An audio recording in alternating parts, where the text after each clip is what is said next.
श्रीमद् भागवत गीता का अध्याय 7। श्लोकों के हिंदी अर्थ। भगवान कृष्ण समस्त कारणों के कारण परम सत्य हैं। महात्मा गण भक्ति पूर्वक उनकी शरण ग्रहण करते हैं। श्रीमद् भागवत गीता के इस 7वें अध्याय में कृष्ण भावनामृत की प्रकृति का विशद वर्णन हुआ है।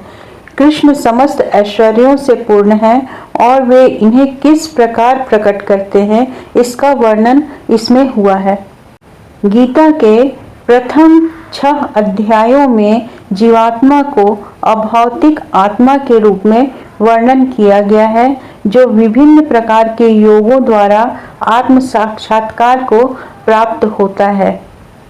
6ठे अध्याय में स्पष्ट कहा गया है कि मन को कृष्ण पर एकाग्र करना, या दूसरे शब्दों में कृष्ण भावनामृत ही सर्वोच्च योग है।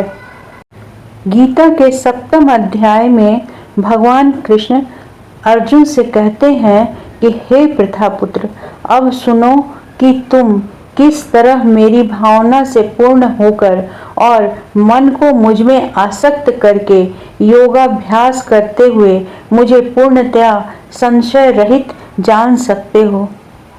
पुनः श्री कृष्ण कहते हैं, अब मैं तुमसे पूर्ण रूप से व्यवहारिक तथा दिव्य ज्ञान कहूँगा। इसे जान लेने पर तुम्हें जानने के लिए और कुछ भी शेष नहीं रहेगा। कई हजार मनुष्यों में से कोई एक सिद्धि के लिए प्रयत्नशील होता है और इस तरह सिद्धि प्राप्त करने वालों में से विरला ही कोई एक मुझे वास्तव में जान पाता है। पृथ्वी, जल, अग्नि, वायु, आकाश, मन, बुद्धि तथा अहंकार, ये 8 प्रकार से विभक्त मेरी भिन्न प्रकृतियां हैं।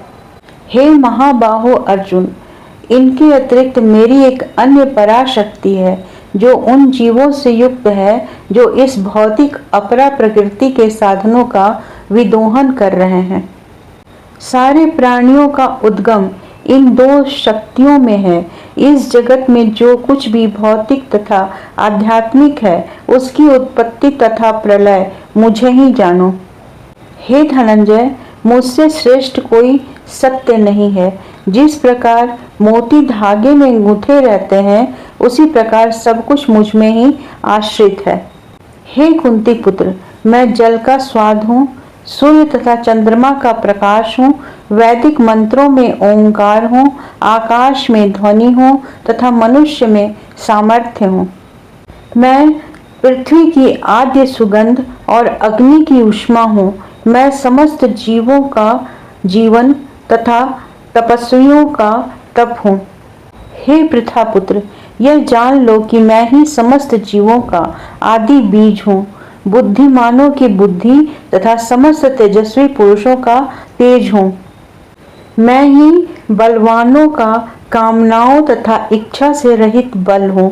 हे भरत श्रेष्ठ, मैं वह काम हूँ जो धर्म के विरुद्ध नहीं है। तुम जान लो कि मेरी शक्ति द्वारा सारे गुण प्रकट होते हैं, चाहे वे सतोगुण हो, रजोगुण हो या तमोगुण हो। एक प्रकार से मैं सब कुछ हूँ, किंतु स्वतंत्र। मैं प्रकृति के गुणों के अधीन नहीं हूँ, अपितु वे मेरे अधीन हैं। तीनों गुणों सतो, रजो तथा तमो के द्वारा मोहग्रस्त यह सारा संसार मुझ गुणातीत को तथा अविनाशी को नहीं जानता। प्रकृति के तीनों गुणों वाली इस मेरी दैवी शक्ति को पार कर पाना कठिन है, किंतु जो मेरे शरणागत हो जाते हैं वे सरलता से इसे पार कर जाते हैं। जो निपट मूर्ख हैं, जो मनुष्यों में अधम हैं, जिनका ज्ञान माया द्वारा हर लिया गया है तथा जो असुरों की नास्तिक प्रकृति को धारण करने वाले हैं, ऐसे दुष्ट मेरी शरण ग्रहण नहीं करते।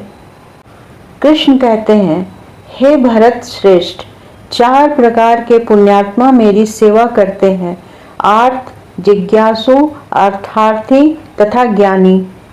इनमें से जो परम ज्ञानी हैं और शुद्ध भक्ति में लगे रहते हैं वह सर्वश्रेष्ठ है, क्योंकि मैं उसे अत्यंत प्रिय हूँ और वह मुझे प्रिय है। निसंदेह ये सब उदार चेता व्यक्ति हैं, किंतु जो मेरे ज्ञान को प्राप्त है उसे मैं अपने ही समान मानता हूँ।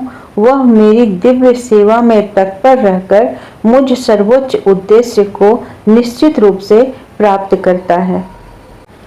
अनेक जन्म जन्मांतर के बाद जिसे सचमुच ज्ञान होता है वह मुझको समस्त कारणों का कारण जानकर मेरी शरण में आता है, और ऐसा महात्मा अत्यंत दुर्लभ होता है।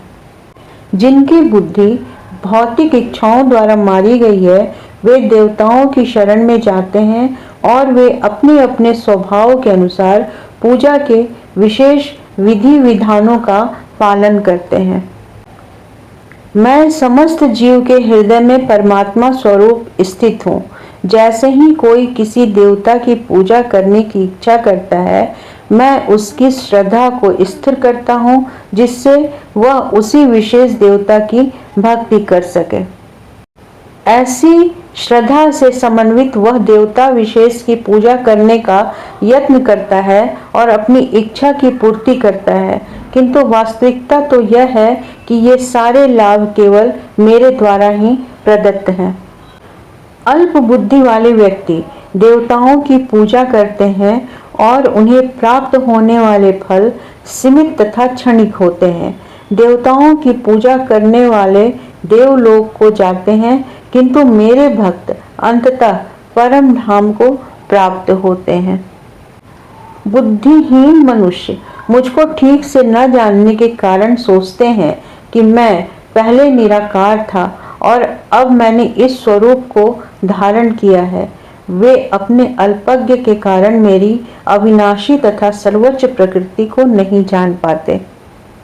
मैं मूर्खों तथा अल्पज्ञों के लिए कभी भी प्रकट नहीं हूँ। उनके लिए तो मैं अपनी अंतरंगा शक्ति द्वारा आच्छादित रहता हूँ, अतः वे यह नहीं जान पाते कि मैं अजन्मा तथा अविनाशी हूँ। भगवान कृष्ण ने अर्जुन से कहा, हे अर्जुन, श्री भगवान होने के नाते मैं जो कुछ भूतकाल में घटित हो चुका है, जो वर्तमान में घटित हो रहा है और जो आगे होने वाला है, वह सब कुछ जानता हूँ। मैं समस्त जीवों को भी जानता हूँ, किंतु मुझे कोई नहीं जानता। हे भरतवंशी, हे शत्रु विजेता, समस्त जीव जन्म लेकर इच्छा तथा घृणा से उत्पन्न द्वंद्वों से मोहग्रस्त होकर मोह को प्राप्त होते हैं। जिन मनुष्यों ने पूर्व जन्मों में तथा इस जन्म में पुण्य कर्म किए हैं और जिनके पाप कर्मों का पूर्णतया उच्छेदन हो चुका होता है, वे मोह के द्वंद्वों से मुक्त हो जाते हैं और संकल्प पूर्वक मेरी सेवा में तत्पर रहते हैं। जो लोग जरा तथा मृत्यु से मुक्ति पाने के लिए यत्नशील रहते हैं, वे बुद्धिमान व्यक्ति मेरी भक्ति की शरण ग्रहण करते हैं। वे वास्तव में ब्रह्म हैं, क्योंकि वे दिव्य कर्मों के विषय में पूरी तरह से जानते हैं। भगवान श्री कृष्ण कहते हैं, जो मुझ परमेश्वर को मेरी पूर्ण चेतना में रहकर मुझे जगत का, देवताओं का तथा समस्त यज्ञ विधियों का नियामक जानते हैं, वे अपनी मृत्यु के समय भी मुझ भगवान को जान और समझ सकते हैं। इस प्रकार गीता के इस 7वें अध्याय में कृष्ण के कथनों के अनुसार कृष्ण भावनामृत में कर्म करने वाले मनुष्य कभी भी भगवान को पूर्णतया समझने के पथ में विचलित नहीं होते। कृष्ण भावनामृत के दिव्य सानिध्य से मनुष्य यह समझ सकता है कि भगवान किस तरह भौतिक जगत तथा देवताओं तक के नियामक हैं। मन को कृष्ण पर एकाग्र करने से ही मनुष्य परम सत्य को पूर्णतया जान सकता है। यह 7वां अध्याय विशेष रूप से बताता है कि कोई किस प्रकार से पूर्णतया कृष्ण भावना भावित हो सकता है और इसके फलस्वरूप मनुष्य जीवन में भक्ति योग या दिव्य प्रेमा भक्ति की शुरुआत होती है।